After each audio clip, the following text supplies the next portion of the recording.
እንግዲህ ከኔ ጋር ዛሬ ቅድም እንደነገርኳችሁ ምዕራፍ 9 10 11 እና 12 ነው የምንነጋገረው። እንግዲህ ምዕራፍ 9ን ስናይ በክፉ ላይ እግዚአብሔር እንደሚፈርድ ነው ዳዊት የሚናገረው ነው። የመጀመሪያዎቹ ቁጥሮች ጀምረን እያየን እንሄዳለን።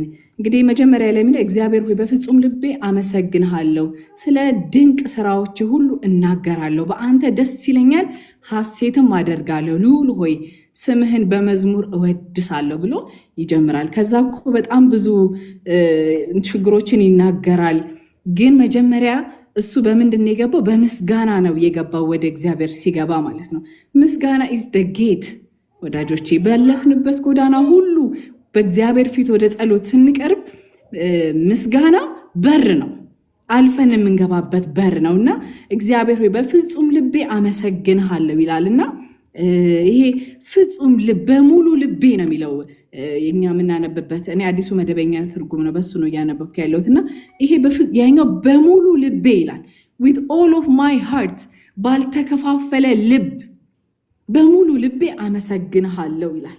ከዛ በኋላ ደግሞ ስለ ድንቅ ስራዎች ሁሉ እናገራለሁ እያለ እዚህ ጋር ይናገራልና ዲቮትድ እንዴት በእግዚአብሔር ላይ እንዴት ፉል የሆነ ኮምፕሊት የሆነ ምስጋና እንዳለው በዚህ ውስጥ እናያለን። ዳዊት ይሄ የግል የሆነ ሪሌሽንሺፕ ማለት ነው ከእግዚአብሔር ጋር ያለው። ከዛ በኋላ ብዙ ነገሮችን ይናገራል። ጠላቶቹ እንዴት በእግዚአብሔር ፊት እንደተሰነካከሉ ይናገራል። ፍርዱንም እግዚአብሔር እንዴት እንዳላጓደለበት ደግሞ ይናገራል። ጠላቶችን ገሰጽ፣ ክፎችን አጠፋ፣ ስማቸውን እስከ ወዲያኛው ድረስ ደመሰስክ እያለ ለእግዚአብሔር ምስጋናን ሲሰጠው፣ ግን ይሄንን ሲያደርግ እንዴት ነው? በሙሉ ልብ ባልተከፋፈለና በሙሉ ልብ እንደሆነ ከዚህ ክፍል ላይ አይቻለውና ሙሉ ልብ ምንድን ነው የሚለውን ነገር እንደ ልማድ ያልሆነ ምስጋና ወይንም ደግሞ እንዴት ነው ጊዜ ወስደን ሆን ብለን በቃ እናመሰግንሃለን ይሆናል አይደለ? ስለለመደብን ሳይሆን ሆን ብለን አቅደን እግዚአብሔርን ማመስገን ባልተከፋፈለ ልብ ሆነን ማለት ነው።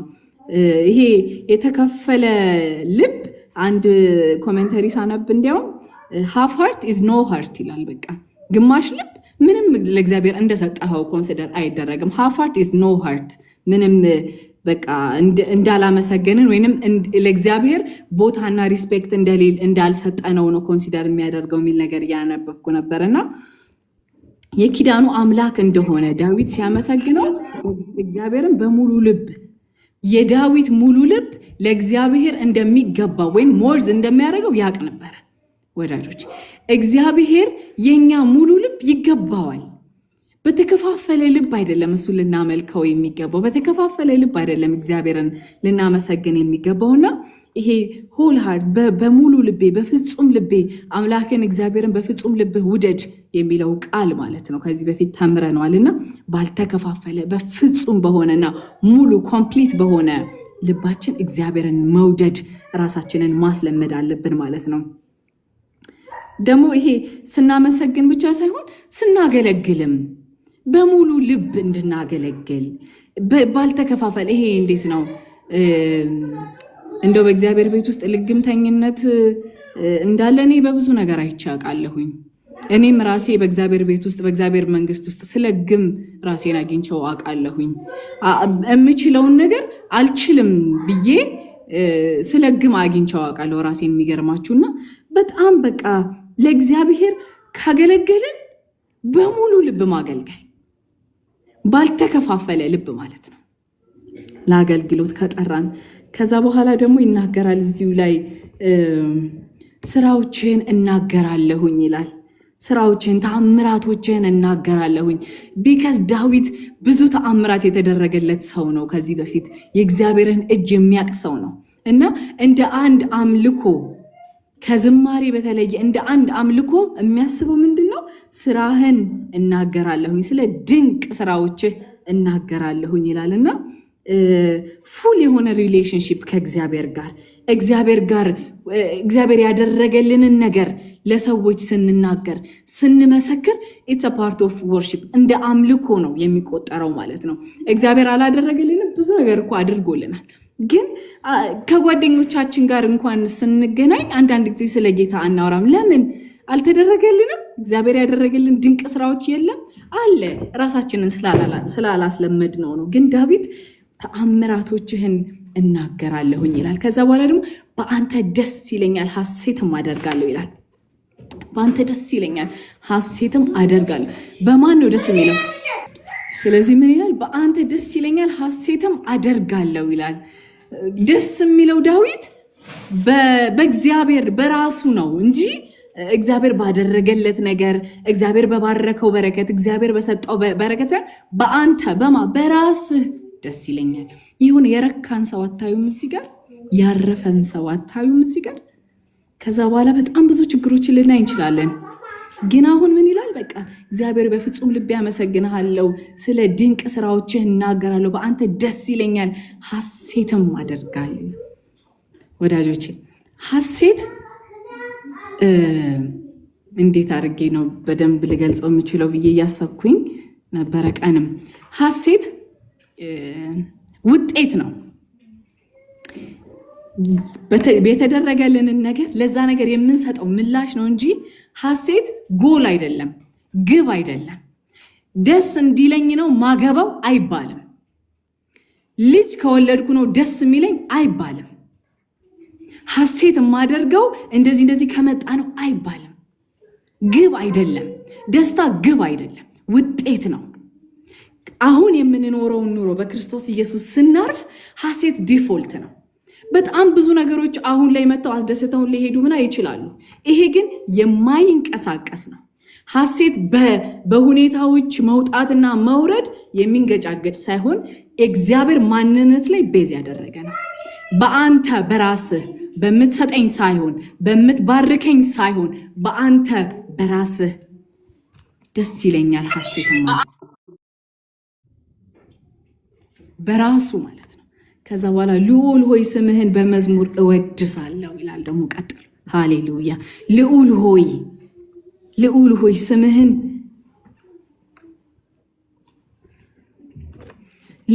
ስምህን በመዝሙር እወድሳለሁ ሲል እናገኘዋለንና እዚህ ጋር አንድ ነገር አይቼ ማለት ፈለግኩኝ። ብዙ ጊዜ መጽሐፍ ቅዱስ ላይ ስለ እግዚአብሔር ስም ሲነሳ ቀጥታ የሚናገረው ማንነቱ ላይ ነው። ምክንያቱም ስሙ ማንነቱ ስለሆነ ማለት ነው። የእግዚአብሔር ስም ማንነቱ ነው። ከማንነቱ ተነስተው ነው ሰዎች ስም የሚሰጡት እንጂ እግዚአብሔር እኔን ረቂቅ እንደምትሉኝ አቤኒ ወይኗዬ ምናምን እንደምንለው የሚጠራበት ስም ብቻ ሳይሆን የእግዚአብሔር ስም ማንነቱና ባህሪው እንደሆነ በዚህ ቀጥለን በምናየው ክፍል እናያለን ማለት። ለምሳሌ ዘጸአት ላይ ያለውን ታሪክ ሄደን ስናይ እንግዲህ ሂድና ህዝቤን ነፃ ታውጣለህ አለ። ከዛ ማን ልበላቸው? እሺ ማን ነው የላከህ ቢሉኝ ማን ልበላቸው ብሎ ሙሴ እግዚአብሔርን ሲጠይቀው እናያለን። እና በጣም ነው የሚገርመው። የነገረው ስም ያለና የነበረ እኔ ነኝ በላቸው። ይሄ ስም አይደለም ማንነት ነው። እኔ ነኝ ስም አይደለም ማንነት ነው። ሰዎች ከማንነቱ ተነስተው ስም ይሰጡታል። ኤልሻዳይ ነው እግዚአብሔር፣ ሁሉን ቻይ ነው ስንል፣ ጂሆቫ ጃራ ስንል፣ እግዚአብሔር ሂዝ አወር ፕሮቫይደር ስንል፣ የስ ሂዝ አወር ፕሮቫይደር። ስሙ ግን ማንነቱ ጋር ነው ያለው። ስምህን እወድሳለሁ ሲል ዳዊት ማንነትህን እወድሳለሁ፣ ባህሪያቶችህን እወድሳለሁ። ዩር ቢንግ በቃ አንተ እግዚአብሔርነትህን፣ እግዚአብሔር የሚለውን ስም ብቻ ሳይሆን ማንነትህንና ባህሪህን እዘምራለሁ፣ ለሱ እዘምራለሁ። ለማንነትህ፣ ለመሐሪነትህ፣ ለፕሮቫይደርነትህ፣ ለፈዋሽነትህ፣ ለሁሉን ቻይነትህ፣ ለአባትነትህ እዘምራለሁ ይላልና የእግዚአብሔር ማንነት ስሙ ማንነቱ ላይ እንደሆነ በዚህ እናያለን ማለት ነው። ይህንን ደግሞ ጌታ ኢየሱስ ክርስቶስ ጸሎትን ሲያስተምር አባታችን ሆይ ጸሎትን ለሐዋርያት ሲያስተምራቸው የተናገረውን አባታችን ሆይ በጣም ነው የምወድ። አባታችን ሆይ ይላል አይደለም? አዎ አባታችን ነው። ሂዝ አወር ፋዘር፣ ግን ደግሞ በሰማይ ነው ያለው። ሂዝ ዜር። የኛ አባት በሰማይ ነው ያለው። በአባትነቱ እንወደዋለን፣ እንጠጋጋዋለን። ግን ደግሞ በሰማይ ያለ ገዢ ጌታ ነው አባታችን። ሃሌሉያ ሃሌሉያ። አባታችን ሆይ በሰማይ ያለ አባታችን ሆይ በሰማይ ያለኸው ይልና ከዛ በኋላ ስምህ ይቀደስ ይላል። ስምህ ይቀደስ ሲል እግዚአብሔር የሚለው ስም ይቀደስ፣ እግዚአብሔር የሚለው ስም ይለይ ብቻ እያለ እንዳልሆነ ያንን ክፍል ስናጠና እናያለን። ምክንያቱም ስም ቀጥታ ሪሌት የሚያደርገው ከማንነት ጋር ስለሆነ ስምህ ይቀደስ ሲል ማንነትህ ይቀደስ፣ በትውልዱ መካከል ማንነትህ ይፈራ፣ ማንነትህ ይከበር፣ ይለይ። ከዚህ በፊት አይተናል። መቼም የቅድስና ዴፊኒሽን አሁን አይተናል። ከዚህ በፊት ቅድስና ኃጢአትን ማድረግ አለማድረግ እሱ ብቻ አይደለም የሚለውን ሐሳብ አይተናል አይደለ? እግዚአብሔር የቤተ መቅደሱን ዕቃ ቀድሱልኝ ሲል የቤተ መቅደሱ ዕቃ ኃጢአት ያደርግ እያለ እንዳልሆነ አይተናል ከዚህ በፊት። መቀደስ ማለት መለየት እንደሆነ፣ ስምህ ይቀደስ ስንል ስምህ ይለይ፣ ማንነትህ ይከበር፣ ማንነትህ ይፈራ እያለን እንደሆነ በዚህ ማየት እንችላለን ማለት ነው።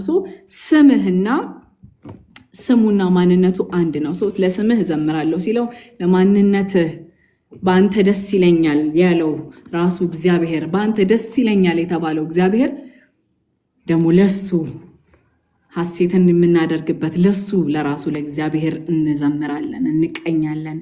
ከዛ በኋላ ጠላቶቼ ወደኋላ በተመለሱ ጊዜ ተሰነካክለው ከፊትህ ይጠፋሉ ይላል እግዚአብሔር ያደረገለትን ነገር። ስለዚህ አሁን መናገር ይጀምራል ማለት ነው። አሁን አመሰገነ። ከዛ በኋላ እግዚአብሔር ያደረገለትን ነገር ይናገራል። ጠላቶቼ አለ ወደኋላ ነው የተመለሱት፣ ወደዚህ ወደፊት አልመጡም። ለምን? ተሰነካክለው ከፊትህ ይጠፋሉ። in your presence የእግዚአብሔር ህልውና ሲመጣ ያንተ ፊት ስላለ አንተ ስላለ ጠላቶቼ ወደኋላ በተመለሱ ጊዜ ተሰነካክለው ከፊቴ ጠፉ ይላል። በፊትህ at your presence የእግዚአብሔር ህልውና፣ የእግዚአብሔር አብሮነት፣ የእግዚአብሔር ግርማ በህይወታችን ውስጥ ሲገለጥ፣ የእግዚአብሔር ግርማ በህይወታችን ሲመጣ ጠላቶቻችን ወደኛ አይቀርቡም፣ ተሰነካክለው ይወድቃሉ። ጌታ በምድር ላይ በነበረ ጊዜ ዮሐንስ ወንጌል ምዕራፍ 18 ቁጥር 6ን እንየው።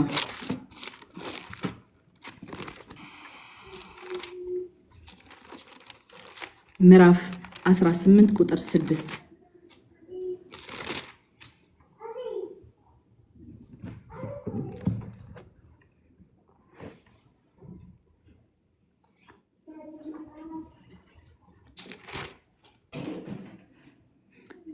ከላይ ርዕሱ ኢየሱስ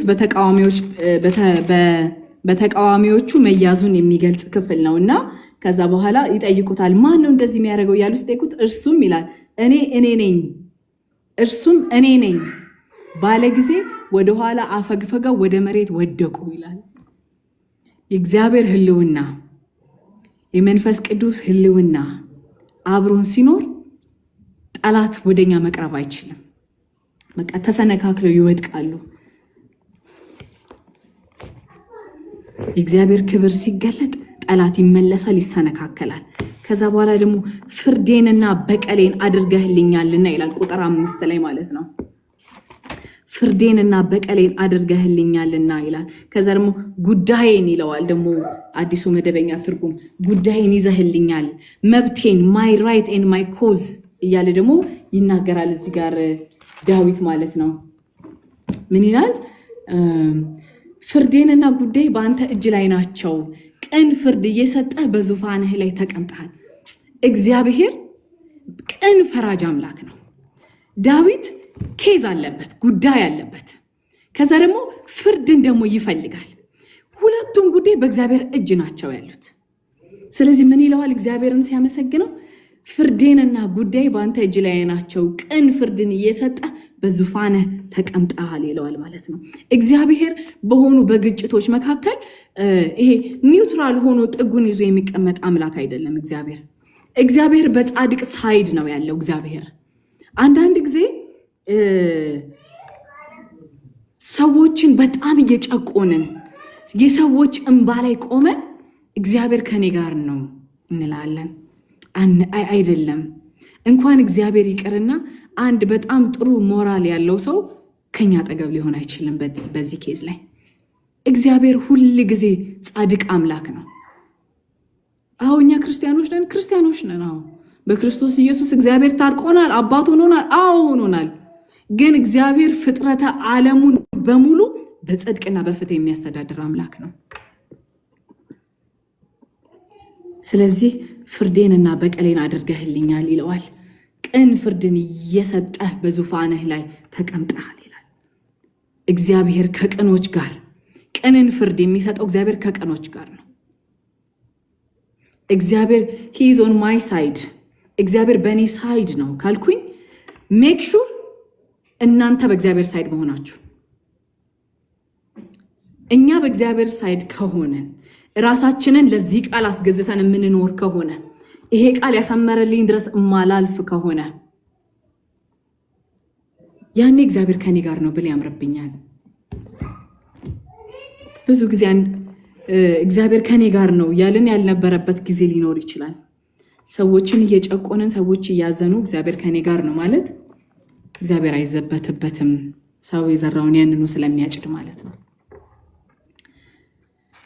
ከዛ በኋላ ከቁጥር 5 እስከ 8 ድረስ ያለውን ደግሞ ስናይ እግዚአብሔር ሕዝቦችን ገሰስክ፣ ክፎችን አጠፋ፣ ስማቸውን እስከ ወዲያኛው ድረስ ደመሰስክ፣ ጠላቶቼም ለዘላለም ጠፉ፣ ከተሞቻቸውን ገለባብጠሃል፣ መታሰቢያቸውን ደምስሰሃል እያለ እግዚአብሔር ያደረገለትን ነገር ሲናገር እናያለን። ጠላት ተሸነፈ፣ ድል ለዳዊት ተሰጠው። ግን በጣም ነው የሚገርማችሁ። ልክ ቁጥር 7 ላይ ሲመጣ እግዚአብሔር ግን ለዘላለም በዙፋኑ ላይ ነው ይላል። ሃሌሉያ! ጠላቶቼ ተሸነፉ፣ እኔ ያሸነፍኩኝ በሚል ሞቲቭ ሳይሆን ጠላቶቼ ተሸነፉ፣ እግዚአብሔር ረዳኝ። እግዚአብሔር ግን ለዘላለም በዙፋኑ ላይ ነው ያለው። ወዳጆች አሁን በተለያየ ሁኔታ ውስጥ የምታልፉ ሰዎች ትኖራላችሁ እዚህ ውስጥ። እግዚአብሔር ግን በዙፋኑ ላይ አለ። በቀን የሚፈርድ እግዚአብሔር በዙፋኑ ላይ አለ። በቀን ነው የሚፈርደው እግዚአብሔር። መንበሩንም ለፍርድ አጽንቶታል። እግዚአብሔር የፍትህ አምላክ አይደለ? ሁልጊዜ እንደምንለው ፍትሃዊ አምላክ ነው። ኃጢአትን ለመቅጣት አንድያ ልጁ ላይ አራራም። እግዚአብሔር የፍትህ አምላክ ስለሆነ ማለት ነው። በክርስቶስ ኢየሱስ ያላመኑ ሰዎች አሁን ተፈርዶባቸዋል ሲል እግዚአብሔር ፍርድን በሙሉ በክርስቶስ ኢየሱስ ላይ አድርጎ ያንን ያልተካፈሉ ሰዎች አሁን ፍርድ ላይ ናቸው። እኛ ግን በክርስቶስ ኢየሱስ ከእግዚአብሔር ፍርድ አምልጠናል። ሃሌሉያ! በክርስቶስ ኢየሱስ በማመን ከእግዚአብሔር ቁጣ ከእግዚአብሔር ፍርድ አምልጠናል። እግዚአብሔር የፍትህ አምላክ ነው። ለማንም ኮምፕሮማይዝ አያደርግም። ዛሬም እግዚአብሔር የጽድቅ አምላክ ነው። ለአሕዛብም በቀን ይፈርዳል። እግዚአብሔር የምህረት አምላክ ነው፣ ይምራል። ምሮን በክርስቶስ ኢየሱስ በኩል ቁጣውን በዛ ጋር አደረገ። ግን ደግሞ እግዚአብሔር ዓለምን ሁሉ የሚያስተዳድረው በምንድን ነው ካላችሁኝ በጽድቅ ነው። ሐዋርያት ሥራ ምዕራፍ 17 ቁጥር 31 ላይ ይሄንኑ እዚህ ጋር አሁን ያየነውን ቃል ሐዋርያው ጳውሎስ ሲናገር እናያለን። እግዚአብሔር ዓለሙን በጽድቅ ነው የሚያስተዳድረው የሚለውን ሐሳብ ከዚህ ከመዝሙረ ዳዊት ላይ ወስዶ ሲናገር ይሄንኑ ጥቅስ ሲናገር እናያለን። ምዕራፍ 17 ፖስት አደርግላችኋለሁ ከታች በኋላ። ኤኒዌይ እግዚአብሔር ዛሬም የጽድቅ ፈራጅ ነው የሚለውን ሐሳብ ዓለሙን ሁሉ እግዚአብሔር በጽድቅ ነው የሚያስተዳድረው የሚለውን ሐሳብ ከዚሁ ከመዝሙረ ዳዊት ላይ የተወሰደውን ዓለምን ሁሉ በጽድቅ ይዳኛል የሚለውን ሐሳብ ሐዋርያው ጳውሎስ ተናግሮታልና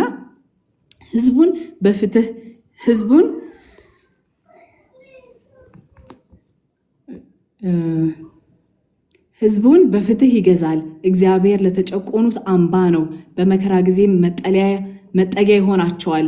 ስምህን የሚያውቁት ይታመኑብሃል።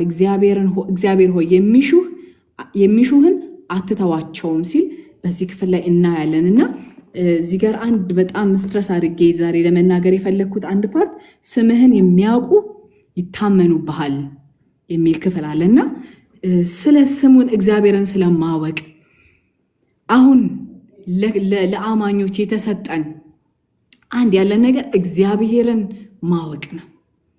አማራጭ የሌለው ማለት ነው። እግዚአብሔርን ማወቅ ግዴታ ነው። we don't have any other option ሌላ አይነት ኦፕሽንም አይኖረንም። እግዚአብሔርን ማወቅ ማትረፊያ ነው በዚህ ጊዜ።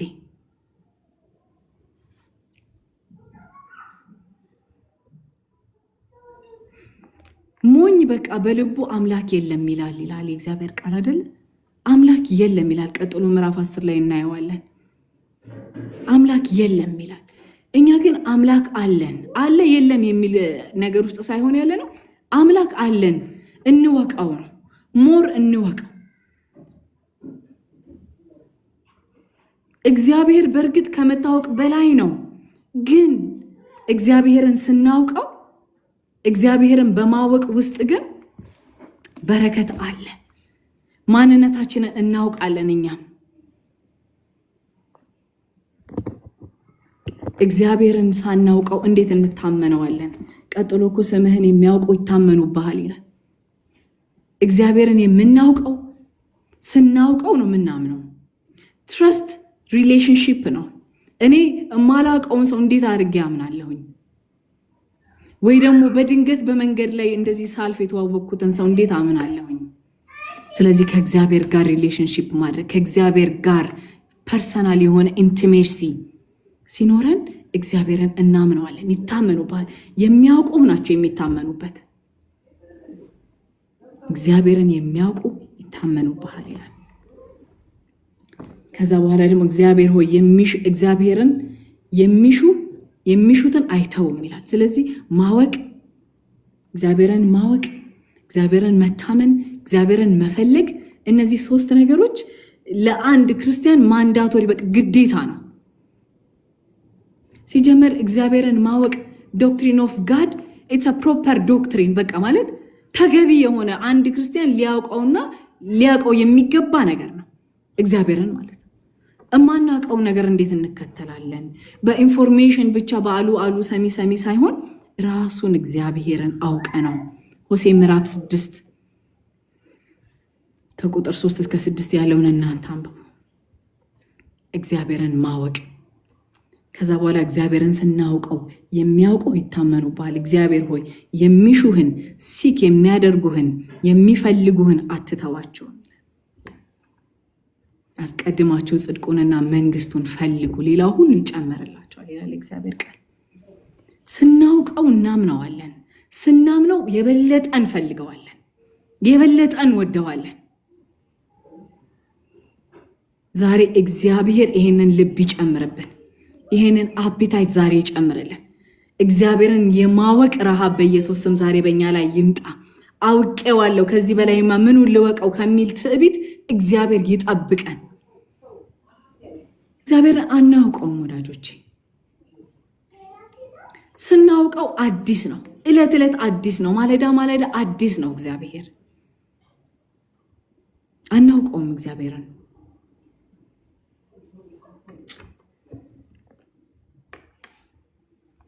ስለዚህ ስናውቀው እናምነዋለን፣ ስናምነው ደግሞ እንፈልገዋለን። ሌላ ሁሉ ይጨመርላችኋል ይላል እግዚአብሔር ቃል። ወዳጆቼ ይጨመርላችኋል የተባለው ነገር በሙሉ አንዳች አይቅርባችሁ፣ ሁሉንም አገኙት በኢየሱስ ስም። ግን እነሱን ብቻ ስንፈልግ፣ እነሱን ብቻ ስናሳድድ ዘመናችን እንዳያልቅብን፣ መሬት ላይ ተጣብቀን እንዳንቀር፣ ዋናውን ነገር ዋና አድርገን መቀጠል እንድንችል መንግስቱን መፈለግ፣ እግዚአብሔርን መፈለግ ዋና ሆኖ እንዲቀር በቃ ዛሬ ይሄ ነው የኔ ጸሎት፣ ዛሬ ይሄ ነው የኔ መልእክት። ከዛሬው ምዕራፍ ላይ እኔ ይሄንን ጸሎቴ ብዬ ወስጄዋለሁ።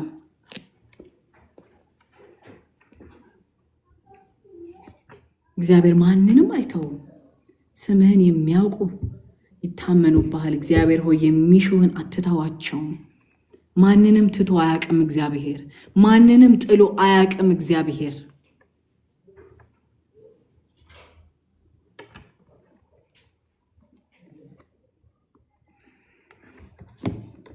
ማንንም አይተውም እግዚአብሔር። በቃ ግን እንድናውቀው፣ እንድናምነው፣ እንድንሻው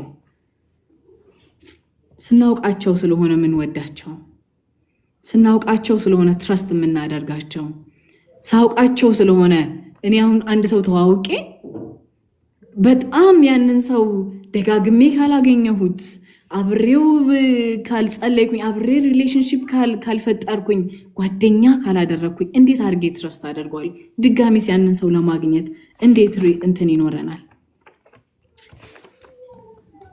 እግዚአብሔር ይርዳን። እግዚአብሔር ይርዳን። ከዛ በኋላ እንግዲህ እግዚአብሔር እንዴት አድርጎ ለክፎች ላይ እንደሚፈርድ እናያለን። በቃ ከዛ በኋላ ደግሞ አሕዛብ ምዕራፍ ቁጥር 15 ላይ ደግሞ ስንናገር በቃ በማዳንህ ሐሴት አደርጋለሁ ይላል። አሕዛብ በቆፈሩት ጉድጓድ ገቡ። በስውር ለኛ በቆፈሩት ጉድጓድ ማለት ነው። በቃ እግራቸውም በራሳቸው በስውር ባስቀመጡት ወጥመድ ተያዘ። እግዚአብሔር በትክክል ፍርዱ የታወቀው በዛ ነው ይላል። ምዕራፍ 10 እንግዲህ በጣም ለተጨቆኑ ሰዎች፣ ለድሆች፣ ለአቅመ ደካሞች፣ ለምስኪኖች፣ ለተገፉ ሰዎች የተደረገ የፍትህን ጥሪ ነው የሚያሳየው። ትንሽ ሰምቻለሁ ወይንም እንደዛ ስትላችሁና በቃ ዳዊት የራሱ ጉዳይ አይደለም፣ ይሄ የራሱ ጉዳይ አይደለም፣ ግን ከሱ በላይ የድሆች፣ የአቅመ ደካሞች፣ የምስኪኖችና የተገፉ ሰዎች እንዴት ኮንሰርን እንደሚያደርገው ግን በዚህ ክፍል ላይ ማየት እንችላለን ማለት ነው። ይሄ የውስጥ ጩኸት የሆነ ማለት ነው። በቃ ነፍሱ የተያዘችበት ነገር የተጨነቀበት ነገር ምንድን ነው ካልን ድሆች፣ አቅመ ደካሞች፣ ምስኪኖች፣ የተገፉ የተጨቆኑ ሰዎች አሉ። እነዛን ደግሞ የሚጨቆኑ ደግሞ ሌሎች አካላቶች አሉና ያ ነገር ለእግዚአብሔር ነው። በቃ ፍትህ ማግኘት አለባቸው። ለነሱ የቀረበ ልመና እንደሆነ እናያለንና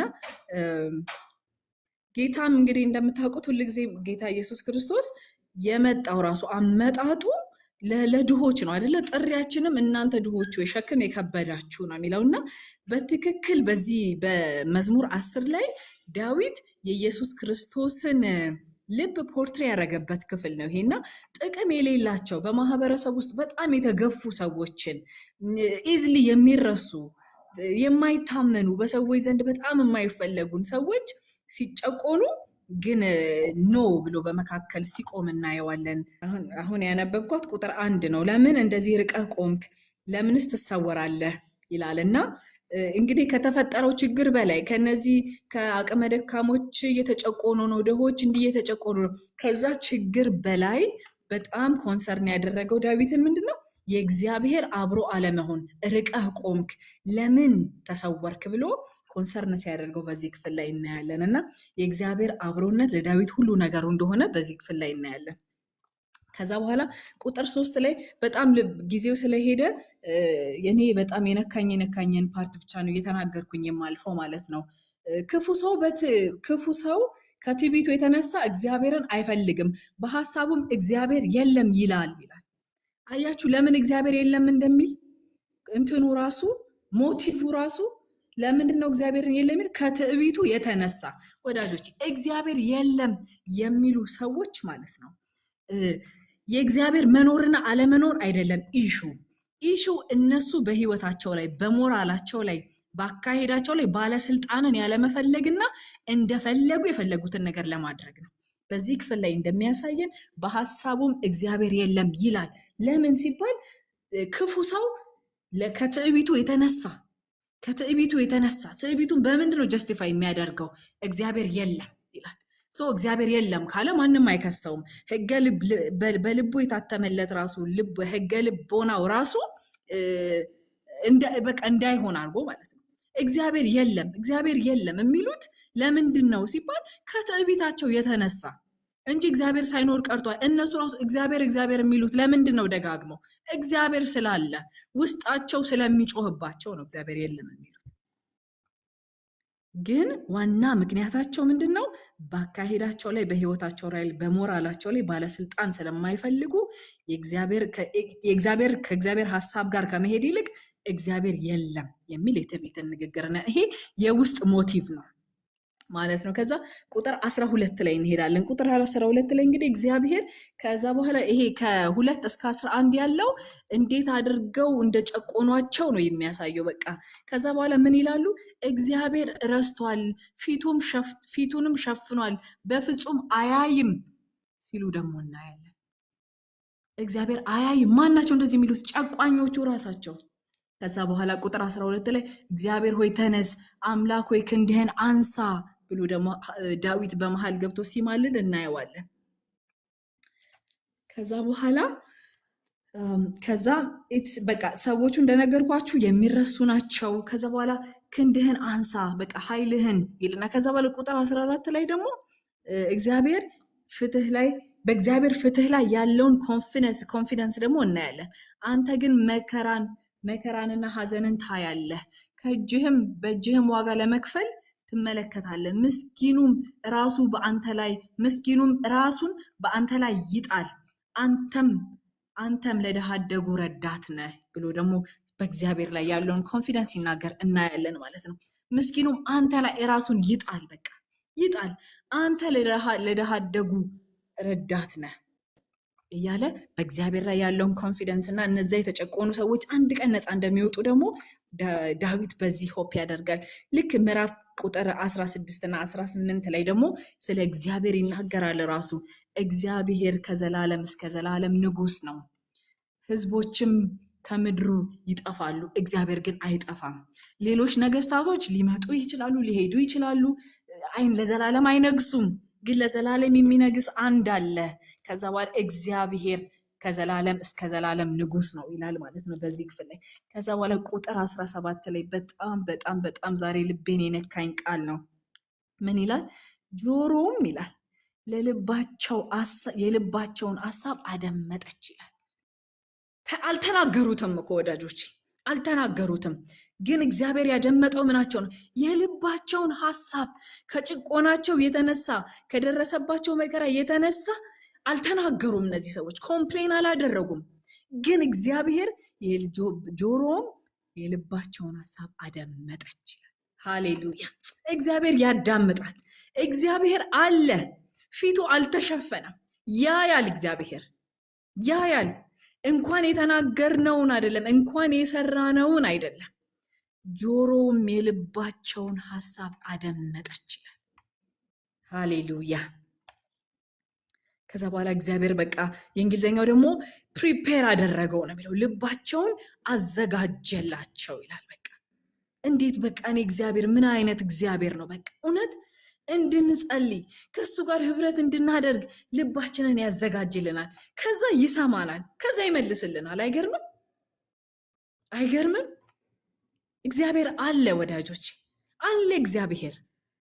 እንኳን የተናገራችሁትን አይደለም የልባችሁን ሐሳብ የሚያዳምጥ የልባችንን የሚመረምር እግዚአብሔር አለ።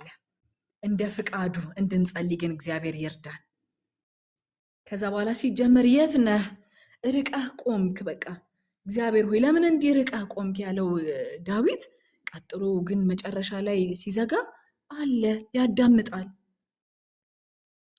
ያዳምጣቸዋል፣ ይሰማቸዋል፣ ያያቸዋል እያለ በዚህ ሲያጽናናቸው እናያለን ማለት ነው። በዚህ ክፍል ላይ ኢየሱስ ክርስቶስን እንዴት አያችሁት? የት ጋር አያችሁት? እስቲ እኔ ደግሞ ያየሁትን ልንገራችሁ። እንግዲህ ጌታ ኢየሱስ ክርስቶስ ለድሆች መጣ አይደለ? ግን ደግሞ ይገርማቸዋል በጣም ለነዛ ለጨቋኞቹም ግን ጌታ ኢየሱስ ሞቶላቸዋል። ለሚጨቁኑትም ኢየሱስ ክርስቶስ ይወዳቸዋል፣ ለነሱም ጭምር ነው የሞተላቸው። ዳዊት በመካከል ገብቶ የነበረው ጨቋኞቹ በቃ እንደዚህ ያሉ እግዚአብሔር ሆይ ክንድህን አንሳ፣ ክንዳቸውን ስበር። ክንድ እንግዲህ ሪፕሬዘንት የሚያደርገው ኃይልን ነው፣ ስትሬንግዝን ነው። ክንዳቸውን ስበር እግዚአብሔር ሆይ ያንተ እጅ ይነሳ እያለ ዳዊት በመካከል ሲማልድ እናያለን። ግን ጌታ ኢየሱስ ክርስቶስ ግን ለእነሱም ሰዎች ነው የመጣው፣ ለክፎችም ነው የመጣው፣ ለደካሞችም ነው የመጣው። ይህንን አይቻለሁኝ። ከዛ በኋላ ደግሞ ቁጥር 11 ላይ እንደዚህ ይላል አይደለ? በልቡም እግዚአብሔር ረስቷቸዋል፣ ፊቱም ተሸፍኗል፣ ፈጽሞም አያያችሁም ይላሉ። እነዚህ ክፎቹ ሰዎች እኮ ናቸው እንደዚህ የሚሉት። እግዚአብሔር የመጨረሻ መገለጡን የሰጠን በክርስቶስ ኢየሱስ ነው። የእግዚአብሔር ፊት የታየው በክርስቶስ ኢየሱስ ነው። እግዚአብሔር አብ የተገለጠው ፍቅሩ የተገለጠው በኢየሱስ ክርስቶስ ነው። ስለዚህ ከዚህ ክፍል ላይ በዚህ ማግኘት እንችላለን ማለት ነው። ከዛ በኋላ ደግሞ ልባችሁን ጣሉበት የተባልነው ቁጥር 14 ላይ ማለት ነው። ቁጥር 14 ላይ ምስኪኑም ራሱን በአንተ ላይ ይጣል የተባለለት ኢየሱስ ሃሌሉያ። በቃ መስጊን የሆነን በቃ ምን ሄድበት ያጣን ሄልፕለስ የሆነን እኛ ራሳችንን እንድንጥል የተደረገው በኢየሱስ ላይ ነው። ኢየሱስ ላይ መጥቶ ሄልፕ ያላገኘ ሰው የለም፣ ሄልፕለስ የሆነ ሰው የለም ማለት ነው። የት ነህ እያልን በቃ አትታየንም፣ በቃ አሁን ፊትህን ተሰውሯል አትታየንም ይሉታል። አሁን ግን እግዚአብሔር አብ በክርስቶስ ኢየሱስ አባት ብለን የምንጮህበትን የልጅነት መንፈስ ሰጥቶናል። አሁን እግዚአብሔር ፊቱ አይሸፈንም። አሁን በክርስቶስ ኢየሱስ ወደኛ ቀርቧል እግዚአብሔር። ሃሌሉያ ሃሌሉያ። ስለዚህ ክፎች፣ ጨቋኞች ድሆችን ሲጨቁኑ፣ ድሆች እንግዲህ በመጽሐፍ ቅዱስ ላይ እንደምታውቁት ሴቶች፣ ልጆች፣ ባሮች፣ አቅመ ደካሞች፣ የተለያየ የቆዳ በሽታ ያለባቸው ሰዎች በሙሉ ተጠቅልለው ድሆች። ይሄ ፋይናንሻሊ ድሃ ብቻ የሆነ ሳይሆን ሴት ሆና 1000 ጊዜ ሀብታም ብትሆን ስቲል ድሃ ናት። ልጆች እንደ ድሆች ነው የሚቆጠሩት። ባሮች እንደ ድሆች ነው የሚቆጠሩት። ስለዚህ ሰዎች አቢዩስ ሲደረጉ፣ ሴቶች ሲጨቆኑ፣ ልጆች ሲጨቆኑ በእግዚአብሔር ፊት መጮህ፣ እግዚአብሔር ሆይ ይሄንን ህዝብ እግዚአብሔር ሆይ ፍትህን ስጥ ማለት መንፈሳዊ ነገር ነው። አይቶ ጸጥ ማለት ነው ትክክል ያልሆነው። ስለዚህ በተጎዱ ሰዎች መካከልና በእግዚአብሔር መካከል ሆነን እንድንማልድ ጌታ ኢየሱስ ክርስቶስ ይርዳን። ፈጠን ብዬ ወደ ምዕራፍ 11 ሄዳለሁ። ምዕራፍ 11 ላይ እንግዲህ ስናይ በምድር የሚጀምረው በእግዚአብሔር ታምኛለሁ ይልና ታዲያ ነፍሴን እንደ ወፍ ወደ ተራራ ብረሪ ለምን ትሏታላችሁ ሲል እናያለን። ከዛ በኋላ ደግሞ ይደግምና ደግሞም ለምን እንደዚህ ትሉኛላችሁ ይላል። ስለዚህ የሆነ ምክር እየተመከረ እንደሆነ አያሳይም ዳዊት። በነበረበት ጭንቀት የተነሳ ሰዎች መተው ለሱ የመከሩትን ምክር ነው የሚያሳየው። ሰዎቹ ምናልባትም እኔ አላቅም እንግዲህ ምናልባትም ወይ ሆን ብለው ነው ወይ ደግሞ ለሱ አዝነው ነው። ወይ ኔቨር ነው፣ አልተገለጸም እዚህ ጋር። ግን ዳዊት በጣም ብዙ ጊዜ ሸሸበት ጊዜ አለ። እዚህ ላይ ግን አልሸሽም ነው። እግዚአብሔርን ታምኛል። እግዚአብሔርን ሳልታመን የእናንተን ምክር ሰምቼ ወደ ተራራ ከምወጣ የመጣው ነገር እዚህ ፊት ለፊት ብጋፈጥ ይሻለኛል አይነት አቋም ነው ያለው በዚህ ክፍል ላይ ማለት ነው። እነሱ ምንድነው የሚሉት? ሂድ ወደ ተራራ ሽሽ ነው። በቃ ሽሽ፣ ሂድና ሽሽ። ለምን ሲባል ክፎች ቀስታቸውን ፊት ለፊት ገትረዋል። በቃ ሊተኮስ ነው፣ ሬዲ ነው። በቃ ሹት ሊያደርጉት ሬዲ ናቸው። ከዛ እሱ ደግሞ ምንድነው የሚለው? እኔ እግዚአብሔርን አምነዋለሁ ነው የሚለው። ለምን ትሉኛላችሁ? ከዛ ደግሞ ቅን ልብ ያላቸው በጨለማ ለመንደፍ ፍላጻቸውን አውታራቸውን በአንተ ላይ ደግነዋል ይሉና ከዛ መሰረቱ ከተናደ ጻድቅ እንግዲህ ምን ማድረግ ይችላል? ሽሽ እንጂ ያሉት እኮ ነው። ሽሽ እንጂ ምን ማድረግ ይችላል? ጻድቅ ምን ማድረግ ይችላል? ሽሽ እንጂ ይሉታል። እሱ ደግሞ ኖ እኔ በእግዚአብሔር ታምኛለሁ ሲል እናየዋለን በዚህ ክፍል ላይ። አሁን ምንድነው እነዚህን ሰዎች እንደዚህ አይነት ምክር ሊመክሩት የቻሉት በምን ምክንያት ነው ሲል ይሄ አውት ኦፍ ፌር ወይንም ከፍርሃት የሆነ ምክር ነው እየሰጡት ያሉት ማለት ነው። ከፍርሃት የሆነ ምክር ነው እየሰጡት። እሱ ደግሞ አልተቀበለውም ያንን ምክር ማለት ነው። መጽሐፍ ቅዱሳችን ማቴዎስ ወንጌል ምዕራፍ 16 ላይ ጴጥሮስን እናስታውሰዋለን አይደል? ጌታ ኢየሱስ ክርስቶስ ወደ መስቀል ሲሄድ ይሄ ካንተ ይራቅ አለው። ክፉ ሆኖ አይደለም፣ ስለሚወደው ነው፣ እንዳይሞትበት ነው፣ እንዳይሰቀልበት ነው፣ ከያዙት ስለሚገሉት ነው። ግን ጌታ ምንድን ነው ያለው? ሂድ አንተ ሰይጣን ብሎ ነው የገሰጸው ያንን ምክር ማለት ነው። ወዳጆች አንዳንድ ጊዜ ለሰው የምንሰጠውን ምክር እኛም ከሰው የምንቀበለውን ምክር በጣም ተጠንቅቀን መሆን አለበት። ምንሰጠው ምንቀበለው በጣም በጥንቃቄ መሆን አለበት። ምክንያቱም አንዳንድ ሰዎች ኤክስፔሪየንሳቸውን፣ ፍርሃታቸውን፣ ጥርጣሬያቸውን፣ የራሳቸውን አመለካከት ሊመክሩን ይችላሉ። እንደ እግዚአብሔር ቃል ያልሆነ ምክር ማለት ነው። አንደኛ ጢሞቴዎስ ምዕራፍ 5 ቁጥር 13 ላይ ያለ ቃል አለ ይሄንን በተመለከተ። ከዛ በኋላ የኢዮብን ታሪክ አይተናል። እንግዲህ ኢዮብ 15:7 ላይ በቃ እናንተ ነፍሴን አደከማችሁት ከምክራቸው የተነሳ ማለት ከምክራቸው የተነሳ ነፍሴን አደከማችሁት አላቸው። ለምንሰጠው ምክርም ለምንቀበለው ምክርም መመዘኛችን የእግዚአብሔር ቃል መሆን አለበት። ደግሞ በጊዜው ሁሉ ጊዜ እንደምንናገረው የኢዮብን ታሪክ ስናጠና አይተናል አይደለም? እነዛ ሰዎች የተናገሩት ነገር ምናልባት ሌላ ጊዜ ቢሆን ትክክል ሊሆን ይችላል። ኢዮብ ካለበት ሁኔታ አንጻር ግን ትክክል አይደለም። ዶክትሪኑ ትክክል ሊሆን ይችላል፣ አቀራረቡ ግን ትክክል አይደለም። ኦፖርቹኒቲ ስለተገኘ ብቻ ሰው አይመከርም። ሰው ተጎድቶ ስለተገኘ ብቻ ሰው አይመከርም። ምክር መንፈስ ነው ወዳጆቼ። በጌታ በኢየሱስ ክርስቶስም በቃ የምክር መንፈስ ያገኘን ዛሬ። ሰውን እንዳንሰብር፣ ማጽናናት ሲኖርብን እንዳንሰብራቸው፣ ከኛ ፍርሃት የወጣን ምክር ለሰዎች እንዳንመክር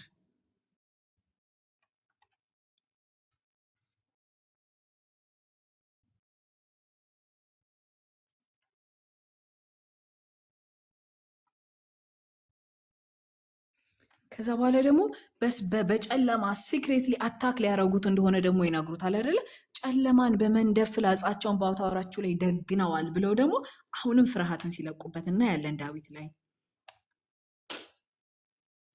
ፍርሃት እንግዲህ እንደምናውቀው ሰይጣን አንድ የሚሰራበት ዌፐኑ ነው። ፍርሃት ነገሮችን አትራክት ያደርጋል። የፈራነው ነገር በቃ የፈራሹ አይወርስሽም የተባለው እኮ የመውረስ አቅም ስላለው ነው ፍርሃት። እግዚአብሔር በእምነት እንደሚደሰትና እግዚአብሔር የሚያምን ሰው ለእግዚአብሔር ምቹ እንደሆነው ሁሉ የሚፈራ ሰው፣ ፍርሃትን የሚያስተናግድ ሰው፣ ፍርሃት ላይ የሚቆይ ሰው ሰይጣን ሊሰራበት ምቹ መንገድ ነው። ምቹ ነው። ሰይጣን አንዱ መንገዱ በፍርሃት ነው የሚሰራው፣ እግዚአብሔር በእምነት እንደሚሰራው ማለት ነው።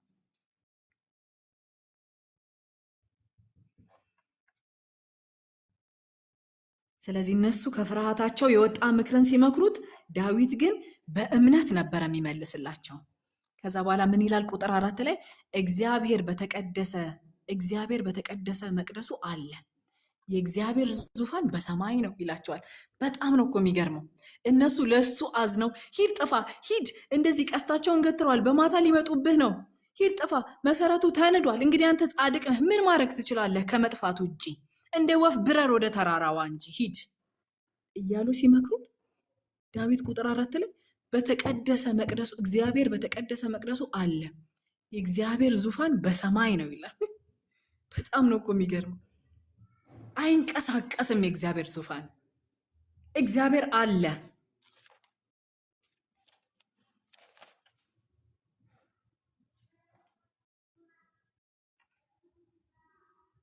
ስለ ችግሮቻችን ስናስብ ልንፈራ እንችላለን፣ ግን እግዚአብሔር በዙፋኑ ላይ በሰማይ አለ፣ በተቀደሰው መቅደሱ። እግዚአብሔር ካልተንቀሳቀሰ እኔም አልንቀሳቀስም እያላቸው ነው። እግዚአብሔር አለ ወዳጆቼ። በምናልፍበት መንገድ የሚያስፈራሩን ብዙ አይነት ሁኔታዎች ቢኖሩ እግዚአብሔር አለ በዙፋኑ። ጌታችን ኢየሱስ ክርስቶስ ደግሞ በአብ ቀኝ ሆኖ ስለኛ ይማልድልናል። እምነታችንን እንዳንጥል፣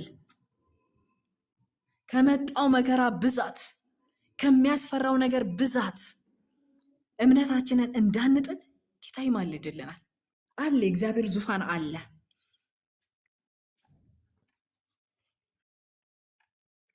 ከዛ በኋላ ቀጥሎ ስነ እንግዲህ ዳዊት ኃጣኑን እግዚአብሔር ጻድቁና ኃጣኑን ይመረምራል፣ አመፅን የሚወዱትን ግን ነፍሱ ትጠላዋለች።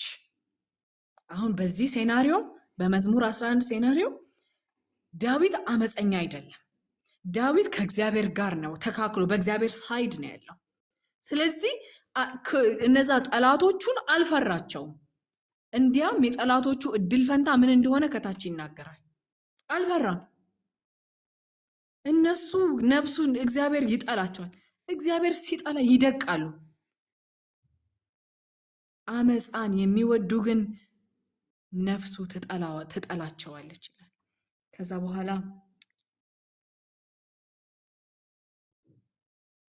በኋላ ደግሞ እንደዚህ ይላል፣ የክፉ ሰዎችን መጨረሻ ይናገራል። የክፉ ሰዎችን መጨረሻ ይናገርና እነርሱ ክፉዎች ላይ የእሳትን ፍም ያዘንባል ይላል። ከዛ በኋላ የጽዋቸው እጣ ፈንታ የሚለበልብ አውሎ ንፋስ ነው ይላል። ጽዋ አለ።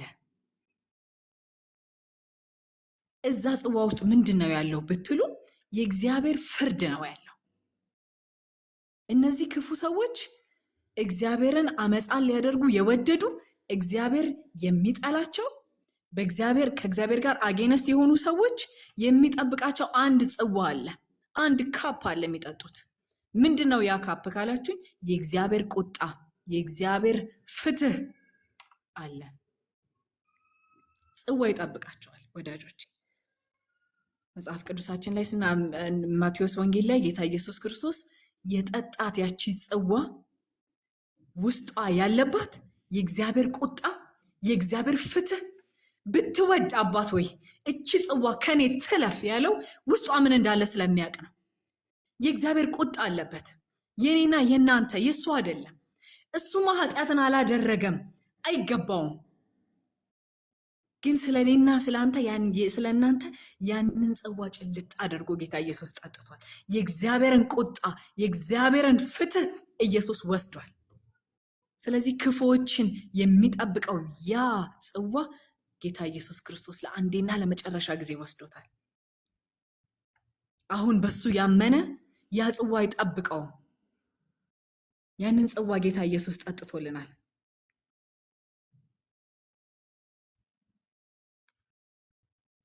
ማቴዎስ ወንጌል ምዕራፍ 26 ቁጥር 39 ላይ አለ። በእኛ ምክንያት ነው ይሄን ጽዋ ጌታ ኢየሱስ የጠጣው። ከዛ በኋላ ደግሞ እግዚአብሔር ጻድቅ ነው ይላል። እግዚአብሔር ጻድቅ ነው፣ ጻድቁንም ይወዳል፣ ቅኖችንም በፊቱ ያያል። በፊቱ ያያል። እግዚአብሔር ጻድቅ ነው ወዳጆች። ኢትስ አ ጉድ ኒውስ ለእኔና ለእናንተ። ኢትስ አ ጉድ ኒውስ። እግዚአብሔር ጻድቅ ነው። በእውነት እንኳን ደስ ያላችሁ። እግዚአብሔር ጻድቅ ነው። ለማንም አያዳላም። እግዚአብሔር የሁላችን አባት ነው። እግዚአብሔር የፍጥረት አስተዳዳሪ ነው። እግዚአብሔር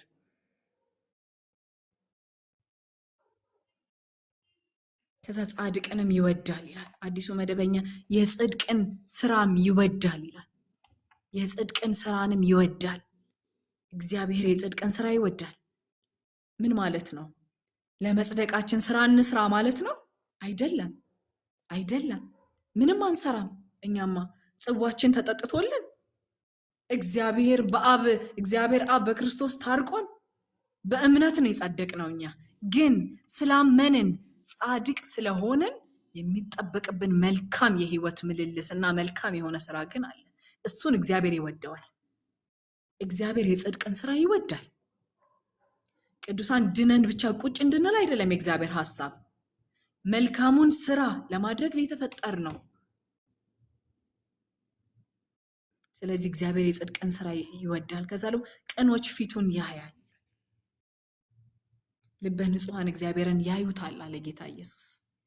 ያዩታል። እግዚአብሔር ይርዳን። እግዚአብሔር ይርዳን በመልካም ስራ እንድንገለጥ፣ የተቀበልነውን ህይወት የሚመጥን የህይወት ምልልስ እንዲኖረን እግዚአብሔር ይርዳን። እግዚአብሔርን የሚያስከብር የጽድቅ ስራን እንድንሰራ እግዚአብሔር ይርዳን። ድሆችን እንድናስተውል እግዚአብሔር ይርዳን። እግዚአብሔር ዋና ያደረገውን ነገር ዋና እንድናደርግ እግዚአብሔር ይርዳን። ድሆች፣ የተጨቆኑ ለእግዚአብሔር ማለት እኛ ችላ እንደምንላቸው አይደለም እኮ እግዚአብሔር ችላ የሚላቸው። መጽሐፍ ቅዱሳችን ላይ በጣም ብዙ ጊዜ ስለ ድሆች ተጽፏል። ግን እኛ ጥቂቷን ነገር ይዘን ነው እርስ በርስ እንቦጫጨቅ የምንውለው፣ ዋናውን ነገር ትተን ማለት ነው። የጽድቅን ስራ እግዚአብሔር ይወዳል፣ ቅኖችን ፊቱን ያዩታል ይላል። ምዕራፍ 12 ላይ ደርሻለሁኝ። ምዕራፍ 12 እንግዲህ ሲጀምር እግዚአብሔር ሆይ ደግ ሰው የለምና አንተው ድረስልኝ ብሎ ነው የሚጀምረው ዳዊት። የለም ደግ ሰው የለም፣ ፌዝፉል ሰው የለም፣ ታማኝ ሰው የለም፣ አንተው ራስክ ድረስልኝ። እኔ ማንንም አላምንም፣ ማንንም ትረስት አላረግም።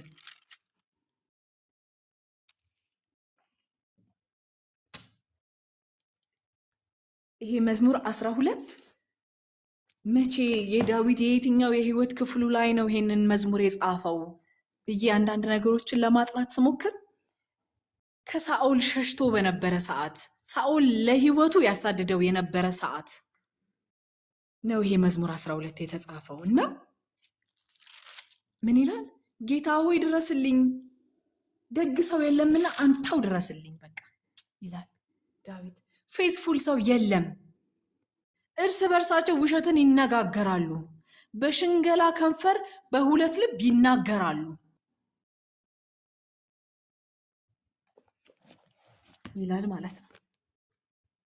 የሐሰትን ክስ ይከሱት ነበረ እነዚህ ሸንጋዮች የሚላቸው ማለት ነው።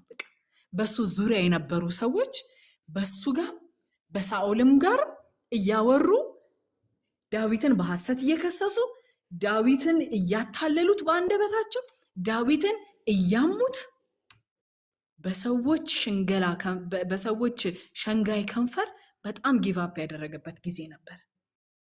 አንድም ብሎ እስከሚማረር ድረስ ማለት ነው። ደግ ሰው የለም በመካከላቸው፣ አንድም ታማኝ ሰው አይገኝም። ማንም ሰው በዛ ሰዓት ማንም ሰው ለዳዊት የሚቆምለት ሰው አልነበረም። ማንም ሰው ከኔ ጎን በማይቆምለት ሰዓት ዳዊት የጮኸው ወደ እግዚአብሔር ነው። እግዚአብሔር ሆይ ደግ ሰው የለምና አንተው ድረስልኝ፣ በመካከላቸው አንድም ታማኝ የለም ብሎ ከዛ በኋላ ይናገራል። ስለዚህ ዳዊት ነገሩን ቀጥታ ወደ እግዚአብሔር አመጣው፣ ለእግዚአብሔር ሰጠው። ከዛ የሽንገላ ከንፈር በሽንገላ ከንፈርና በሁለት ልብ ይናገራሉ ይላል። ንጉስን ለማስደሰት ንጉሱ በጣም ያስደስተው ነበረ ስለ ዳዊት ወሬን መስማት፣ ዳዊት ያለበትን ኮንዲሽን ማወቅ። ሰው እነሱ ንጉስን ለማስደሰት ብለው ዳዊትን ያሙት ነበረ።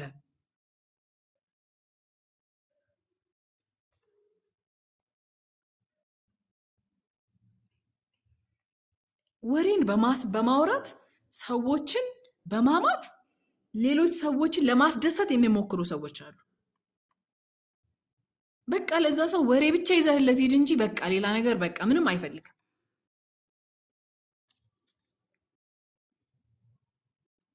እነዚህ ሰዎች ሸንጋይ ከንፈር ነው ያላቸው፣ አታላይ። በዳዊትና በንጉሱ መካከል የነበሩ ሰዎች ናቸው። የዳዊት ወዳጅ የነበሩ ሰዎች ናቸው። ስለዚህ ሸንጋይ ከንፈር ምን ማለት ነው? ምን ማለት ነው ሸንጋይ ከንፈር ማለት? ሸንጋይ ከንፈር ማለት ሰዎች ለመስማት የሚፈልጉትን ነገር መናገር ማለት ነው።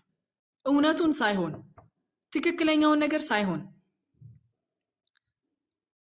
ወይኗዬ መስማት የምትፈልገው ነገር ምንድን ነው ብዬ እሱን ካልኩሌት አድርጌ ባገኘዋት ቁጥር እውነቱን ትቼ እሷ መስማት የምትፈልገውን ነገር ብቻ ስናገር ማለት ነው።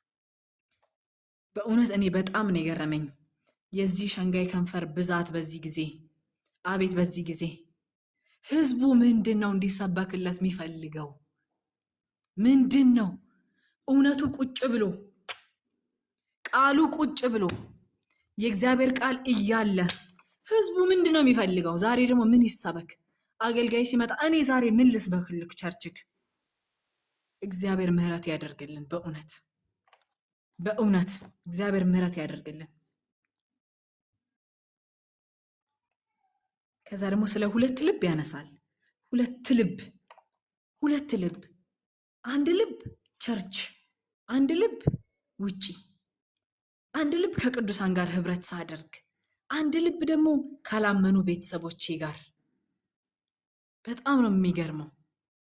ሳዝን አንድ ልብ አለኝ፣ ስደሰት አንድ ልብ አለኝ። ቸርች ውስጥ በጣም በጣም በጣም በጣም ሰው ሁላ ሲወደኝ፣ ቤቴ ግን ላላመኑ ቤተሰቦች እሾክ። በሁለት ልብ፣ ሁለት ልብ ማለት ይሄ ነው። ሁለት ልብ። እግዚአብሔር ይጠብቀን ከዚህ። እግዚአብሔር ይጠብቀን ከዚህ። ሁለት ማንነት ካለን፣ ሁለት ልብ ካለን ዛሬ በጌታ በኢየሱስ ክርስቶስ ስም ቆሻሻ የሆነው ድንጋይ የሆነው በኢየሱስ ክርስቶስ ስም ከኛ ላይ ተነቅሎ ይውጣ፣ ተነቅሎ ይውጣ በኢየሱስ ስም።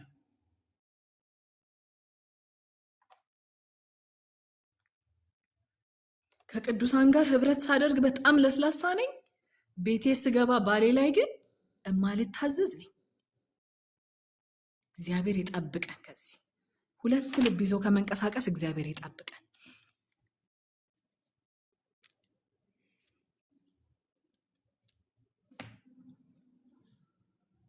ከዛ በኋላ ቁጥር 3 እና ቁጥር 4 ላይ ዳዊት ወደ እግዚአብሔር ሲጮህ እናያለን። እርስ በርሳቸው ውሸትን ይነጋገራሉ፣ በሽንገላ ከንፈር በሁለት ልብ ይናገራሉ። ሸንጋዩን ከንፈር ሁሉ ነገር የምታበዛውን ምላስ እንጂ የምታበዛውን ምላስ እግዚአብሔር ያጥፋ።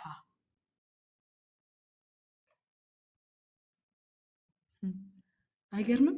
ይሄንን ከንፈር ዳዊት ማስቆም አይችልም። ዳዊት ማስቆም አይችልም። ሽንገላን፣ ሐሜትን፣ ስድብን ማስቆም የሚችለው እግዚአብሔር ብቻ ነው። አንድ ሰው ምን አለ? በጥርሶቼ መካከል ያለውን ምላሴን እንኳን የራሴን ምላስ እንኳን ማዘዝ አቅቶኛል አለ። እንኳን ሌላን ሰው አትዘዝ ብዬ ልናገር ይቀርና የራሴን በጥርሶቼ መካከል ያለውን ምላሴን ጎቨርን ማድረግ አቅቶኛል። አማለው እንኳን ሌሎችን ይቅርና ማለት ነው።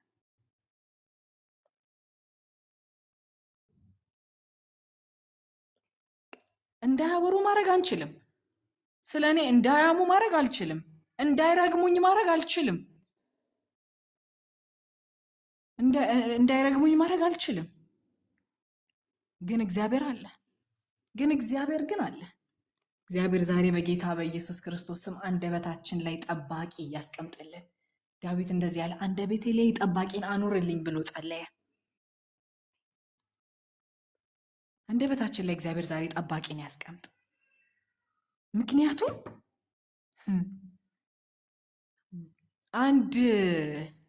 አንድ ሰው ምን አለኝ ቅርብ ጊዜ እያወራን ስለ ሐሜት ስለ ይሄንን ነገር እየተከፋፈልን ባይዘዌ ሐሜት ኃጢአት ነው አለኝ። አዎ ኃጢአት ነው በእውነት። አብሮን ረጅም ዓመት ስለኖረ ደጋግመን ስላደረግነው ኃጢአትነቱ አልቀረም። ባይዘዌ ሐሜት ኃጢአት ነው። ሰው በሌለበት ቦታ ያንን ሰው አንስቶ የዛን ሰው ክፉ ነገር ማውራት ኃጢአት ነው። ደጋግመን ስላደረግናት ኃጢአትነቷ ለሰስ አላለም። ባይዘዌ እግዚአብሔር ጻድቅ ነው። ኖርማል የሆነ እኮ ነው ዲስ ዴይ ስማ ስለ ሰው ማውራት፣ ሰው ያዘው በሌለበት የዛን ሰው ክፉ ነገር እያወጡ መንዛት ነውር ነው።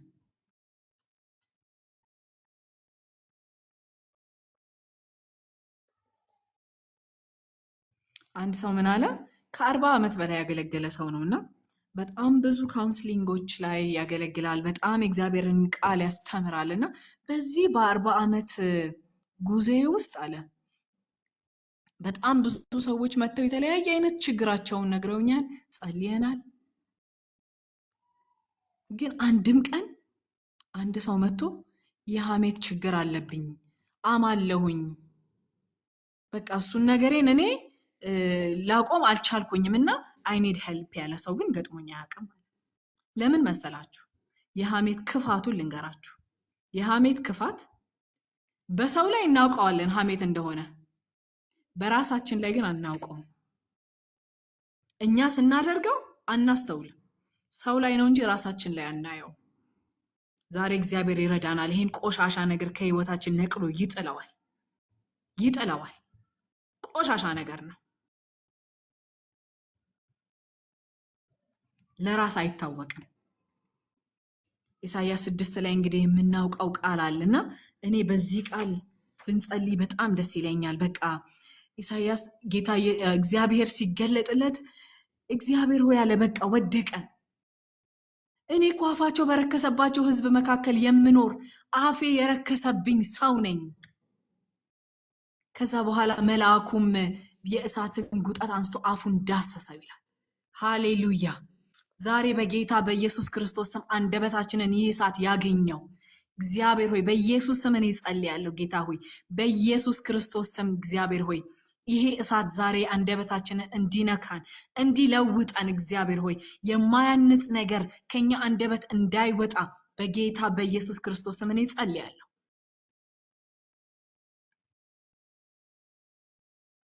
አንደኛ ቆሮንቶስ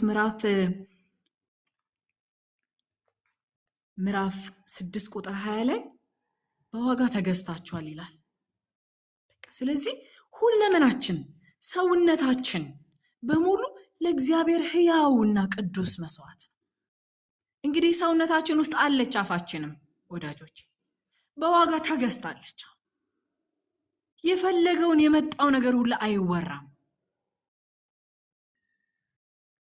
ዛሬ እግዚአብሔር አንደበታችንን ይቀድስልን። ከዛ በኋላ ቁጥር 6 እና 7 ላይ ፈጥኜ እሄዳለሁኝ። በስመ አብ ቁጥር 6 እና 7 ላይ ፈጥኜ እሄዳለሁና እሱ ስለ እግዚአብሔር ቃል የሚናገረው ሐሳብ ነውና ምን ይላል? የእግዚአብሔር ቃል አለ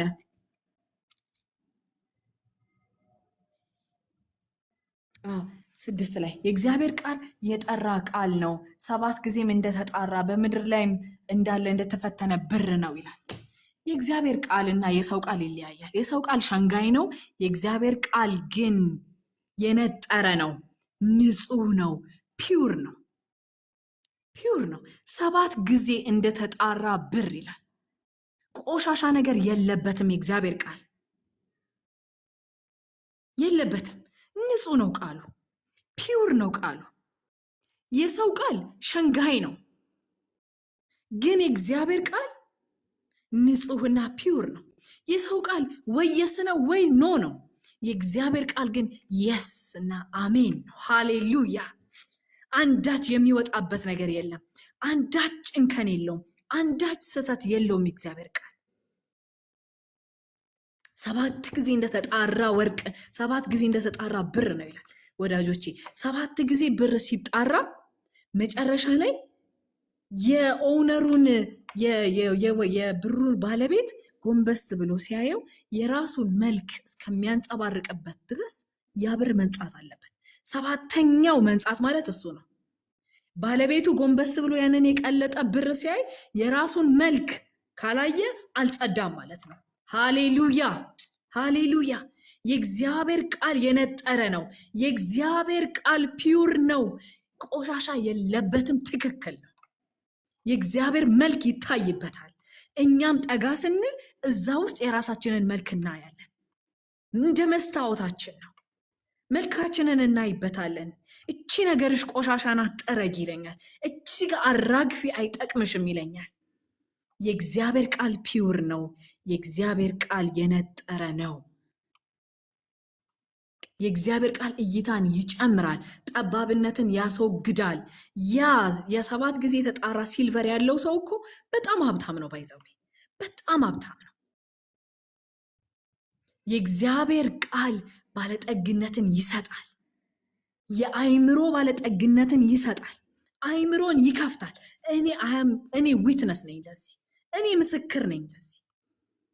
በእውነት የእግዚአብሔር ቃል አይምሮዬን ሲከፍተው አውቃለሁኝ፣ እይታዬን ሲያሰፋው አውቃለሁኝ።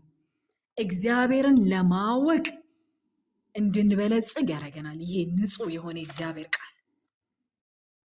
ንጹህ የሆነው ለምንድን ነው? ስህተት የሌለው ለምንድን ነው እንደዚህ ፒውር የሆነው ስንል እግዚአብሔር ራሱ ንጹህ ስለሆነ። እግዚአብሔር ማለት ቃሉ ነው፣ ቃሉ ማለት እግዚአብሔር ነው። ዮሐንስ ወንጌል ምዕራፍ 1 ቁጥር 1 ላይ ያለው በመጀመሪያም ቃል ነበረ፣ ቃልም በእግዚአብሔር ዘንድ ነበረ፣ ቃልም እግዚአብሔር ነበረ። ቃሉንና እግዚአብሔርን ለያይተን ማየት አንችልም። ቃሉ እግዚአብሔር ነው፣ እግዚአብሔር ቃሉ ነው። እግዚአብሔር ንጹህ ነው፣ ቃሉ ንጹህ ነው። እግዚአብሔር አይዋሽም፣ ቃሉ አይዋሽም። ሐሰትን ይናገር ዘንድ እግዚአብሔር ሰው አይደለም። ዘኍልቍ ምዕራፍ 23 ቁጥር 19 ላይ፣ ቲቶ ምዕራፍ 1 ቁጥር 2 ላይ ተስፋን የሰጠን የማይዋሽ እግዚአብሔር ነው። ተስፋን የሰጠን የማይዋሽ እግዚአብሔር ነው። ስለዚህ የእግዚአብሔር ቃል ውሸት የለበትም። የእግዚአብሔር ቃል ስህተት የለበትም። ስህተት አልባ ነው የእግዚአብሔር ቃል። ለምን? እግዚአብሔር ራሱ ስህተት አልባ ስለሆነ፣ እግዚአብሔር ራሱ ቅዱስ ስለሆነ፣ እግዚአብሔር ራሱ ንጹህ ስለሆነ ማለት ነው። ሃሌሉያ ሃሌሉያ። እግዚአብሔር ሆይ አንተ ትጠብቀናለህ፣ ከትውልድም እስከ ትውልድ ለዘላለም ትከልለናለህ። በሰዎች ዘንድ ክፋት ከፍ ከፍ ባለ ጊዜ አመፀኞች በየአቅጣጫው በዛቻ ይዞራሉ ይላል። በቃ ኢትስ አወር ኮንፊደንስ። በቃ እግዚአብሔር ይጠብቀናል። እግዚአብሔር ቃሉን ይጠብቃል፣ ፕሪዘርቭ ያደርጋል። ከስንት ሺህ ዓመት በኋላ እኛ እጅ ላይ ይሄ መጽሐፍ ቅዱስ ሲገባ እግዚአብሔር ፕሪዘርቭ አድርጎት ነው። እግዚአብሔር ጠብቆትልን ነው። ሌላ ጊዜ ስናገኝ እንዴት እንደተገኙ መነጋገር እንችላለን። በሙት ባህር ውስጥ ለ500 ዓመታት የእግዚአብሔር ቃል በወርቅ በተለበጠ እንስራ ውስጥ እንዴት ቁጭ እንዳለ ታሪክ ይናገራል። እግዚአብሔር ነው ፕሪዘርቭ ያደረገው። እግዚአብሔር ይጠብቃል። እግዚአብሔር ይጠብቃል። ቃሉ የእግዚአብሔር ቃል በቃ የነጠረ ነው፣ ንጹህ ነው፣ ፒውር ነው። የሰው ቃል ግን እንደ ሰውየው ሙድ ነው፣ እንደ ሰውየው ሁኔታ ነው። እኔን ፕሊዝ ለማድረግ ከፈለገ ይሸነግለኛል። መስማት የፈለግኩትን ነው የሚነግረኝ። ስለዚህ እግዚአብሔር ቃል ላይ ይሄ የነጠረ ቢዩቲፉል የሆነ እውቀትን የሚጨምር ውበትን የሚጨምር የእግዚአብሔር ቃል ላይ እንድንጣበቅ አይኖቻችንን እዚህ ላይ እንድናነሳ ዛሬ ይሄንን ነው እኔ የተዘጋጀሁት ወዳጆቼ። የኔ መልእክት ይሄ ነው ዛሬ። እዚህ ንጹህ የሆነው ፒውር የሆነው የእግዚአብሔር ቃል ላይ እንጣበቅ፣ እዛ ላይ ጊዜ እንውሰድ። ተባረኩ ቅዱሳን።